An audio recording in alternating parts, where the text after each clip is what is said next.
À segunda-feira contamos com a presença de Nuno Ribeiro, na rubrica de tecnologia. Nuno, boa tarde e obrigada pela tua presença. E começamos pela Noruega, que anunciou o fim das emissões em FM. O que é que se espera para o futuro da rádio? O futuro da rádio e o futuro dos mídia está numa encruzilhada entre a tecnologia e o conteúdo.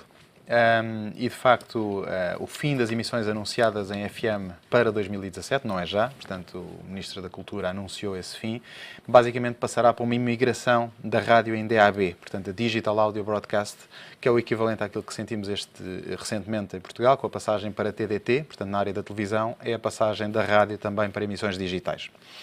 No entanto, há uma série de dúvidas, ou seja, o sucesso da rádio e das rádios tradicionais está colocado em causa pelo facto de nós não termos muitos equipamentos DAB neste momento a serem vendidos. E está numa encruzilhada entre a emissão tradicional e a emissão, ou na distribuição de sinal hertziano, versus o sinal em digital na internet, portanto, na rádio online. E, portanto, é muito mais rápido, nós compramos muito mais equipamentos como o iPhone, o Android, uma série de equipamentos, onde nós podemos ouvir rádio e também agora em uma série de televisões que já são connected. E, portanto, há uma grande disrupção nesta área. Claramente vai ser uma rádio muito mais fragmentada e nós podemos ouvir rádios de qualquer sítio. E há também uma tendência muito interessante, que já existe em alguns países, que é a rádio híbrida. Ou seja, nós podermos estar a ouvir a rádio em FM ou em DAB no nosso carro, mas quando o emissor deixa de estar ao alcance da localização onde nós estamos, a emissão passa a ser feita através do sinal distribuído online. E, portanto, quando tivermos os connected cars, portanto, quando tivermos o CarPlay, vamos ter o rádio Radio DNS, portanto, é uma tendência que é juntar as duas plataformas de distribuição, que pode ser uma salvação ou uma tentativa das rádios mais tradicionais de continuarem a acompanhar os seus ouvintes, em várias plataformas. Portanto, já que falas em carros, como é que vai ser a adaptação? A adaptação eu acho que depende muito dos fabricantes de automóveis. Portanto, a Apple, com o caso do CarPlay, já chegou a acordo com uma série de fabricantes de automóveis, basicamente para instalar os seus painéis multimédia, e é disso que se trata, onde vamos ter o GPS, a ligação à internet e, portanto, um dashboard, um painel de controle do carro a partir dali. O mesmo vai acontecer com o Android e, portanto, passa pelos fabricantes de automóveis essa decisão. Portugal, ainda sobre a rádio, ou seja, Portugal foi um dos países pioneiros na Europa em 98 com emissões em DAB, e, portanto, quem ficou com licença para distribuir, no caso da TDT, foi a Portugal Telecom, no caso do DAB foi a Rádio Pública, portanto, hoje RTP.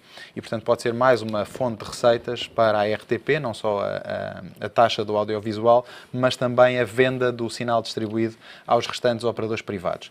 Na altura, na Expo 98, foi quando se iniciaram essas emissões, inclusive a RDP lançou uma rádio que era a Rádio Expo, não sei se os nossos telespectadores se lembram, que foi uma das pioneiras também nessa emissão. Depois os privados não quiseram pagar à RDP e houve depois a migração, houve depois o fim do sinal em DAB, portanto, mesmo hoje a própria RTP já não emite as rádios em DAB.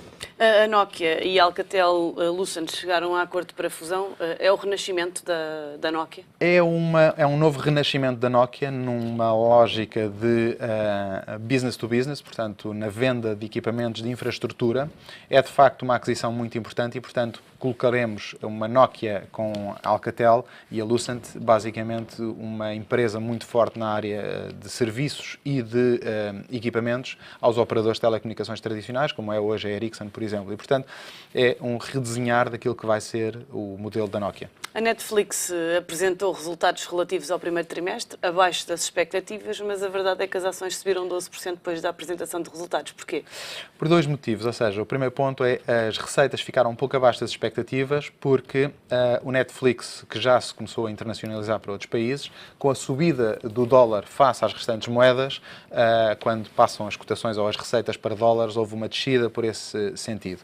No outro sentido, há um crescimento enorme dos subscritores e claramente uma grande perspectiva de crescimento do Netflix, não apenas na adesão ao seu consumo, mas também na expansão territorial, ou seja, até ao final de 2016 o Netflix espera estar em 200 países e, portanto, há um potencial de crescimento enorme do lado do Netflix e daí a receptividade do mercado pelas ações. Temos também aqui um anúncio de uma parceria na área da saúde pela IBM, Apple, Johnson & Johnson e Medtronic. O que é que se espera desta parceria? Uma enorme revolução na indústria da saúde e no mercado da saúde, ou seja, teremos do lado da Apple o contacto direto com os pacientes, portanto, com qualquer um de nós que passa a ter um dispositivo Apple na mão, seja o iPhone, seja o Apple Watch que está a ser lançado esta semana, e, portanto, na captação de informação. Do lado da IBM, a captação dessa informação para a cloud, para aquilo que a IBM chama o IBM Watson, que é uma área específica na área da saúde, que cruza não apenas o tratamento de Big Data na área da saúde, mas também a inteligência artificial em cima desta informação.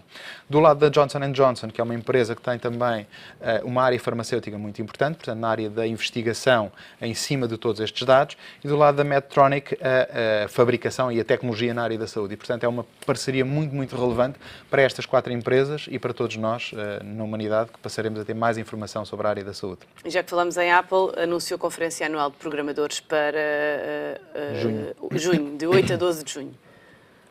O que é que podemos esperar aqui? Ou seja, o logotipo desta conferência deste ano revela, e houve quem tentasse tirar conclusões em cima disso, ou seja, coloca uma imagem que parece, no centro, que parece uma Apple TV, uma set-top box da Apple TVs, e diz, a imagem tem escrito The Epicenter of Change, ou seja, o epicentro da mudança provocado pela televisão. E não apenas pela televisão enquanto hoje a conhecemos, na área da Connected TV, mas aquilo que é o centro de tudo aquilo que é informação disponibilizada a partir de televisão. E que teremos ligados à área da domótica, portanto, à área dos objetos conectados, e a televisão será o display, portanto, a Apple TV é expectável que seja esse centro, este epicentro da mudança. Esperamos também, como sempre, uma atualização aos sistemas operativos iOS e macOS, e a Connected Play, ou Connected Car, com a área dos carros ligados, e muito possivelmente uma reformulação da Beats Music, que foi adquirida pela Apple recentemente por 3 mil milhões de dólares, e, portanto, uma revolução na área da rádio, quase em continuação com aquilo que falávamos no início, e, portanto, mas na área online do lado da Apple. E ainda por falar em Apple, esta semana temos um novo livro sobre Steve Jobs, Becoming Steve Jobs. Faz sentido mais um livro sobre o Steve Jobs depois da biografia autorizada. É de facto interessante perceber porque é que eventualmente vai surgir este livro. Ou seja, aparentemente os amigos do Steve Jobs e possivelmente a família não ficaram contentes com a biografia que foi feita pelo Walter Isaacson. Isso é dito, por exemplo, no último livro do Ed Catmull, fundador da Pixar com o Steve Jobs, que se chama Criatividade, um livro excelente na área da gestão e na gestão da inovação e da criatividade, em que Ed Catmull dedica um capítulo a Steve Jobs, sobre Steve Jobs, o Steve que nós conhecemos, e tenta retratar aquilo que foi Steve Jobs e a importância que Steve Jobs teve na Pixar e no caso da Apple também, e depois na fusão da Pixar com a Disney. Ed Catmull, os recomendadores deste livro, ou seja, as pessoas que fazem recomendações a este livro, no primeiro da lista está Ed Catmull, que diz: espero que seja reconhecido como a história definitiva sobre Steve Jobs, e, portanto, claramente uma demarcação daquilo que era a biografia autorizada. O Steve que conhecemos claramente é claramente aquilo que se refere naquele livro, é aquilo que diz. Uma outra recomendação, Jim Collins, um dos melhores professores na área da gestão, autor de um dos melhores livros de gestão da atualidade, que é De Bom a Excelente, certamente foi consultor da Apple e de Steve Jobs na área da gestão, diz que este livro coloca o foco no sítio certo, é fascinante e perspicaz. Marc Andreessen, um criador dos browsers, diz também que é um grande inspirador para os empreendedores de Silicon Valley. Portanto, de facto, é expectável que este livro retrate com maior fidelidade aquilo que foi Steve Jobs. Nuno Ribeiro, muito obrigada. Ficamos então à espera desse Becoming Steve Jobs.